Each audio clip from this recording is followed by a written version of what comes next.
Big boss मराठीच्या घरातील mid eviction सध्या चांगलं चर्चेत आहे. बिग बॉसच्या टीम कडून देखील वेगवेगळ्या पद्धतीने प्रेक्षकांचं लक्ष वेधून घेतलं जात आहे. त्यामुळे अनेक अफवा समोर येत आहेत. सूरजला घराबाहेर काढलंय तर कधी अंकिताला बिग बॉसच्या घरातून बाहेर काढलंय, अशा काही चर्चा समोर येत आहेत. मात्र सूरज टॉप 5 मध्ये असणार हे कन्फर्म आहे. त्यामुळे सूरज बाहेर गेलाय ही बातमी खोटी आहे. राहिला प्रश्न अंकिताचा, तर सध्या अंकिता नव्हे तर वर्षाताई या बिग बॉसच्या घरातून बाहेर पडल्या आहेत अशी चर्चा आहे. तर आता हे कितपत खरं आहे हे आजच्या भागातच आपल्या सर्वांना पाहायला मिळेल.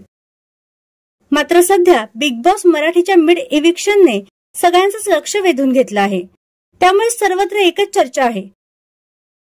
माझ्या मते अंकिता नव्हे तर वर्षाताई यांना बिग बॉसच्या घरातून निरोप देण्यात यावा.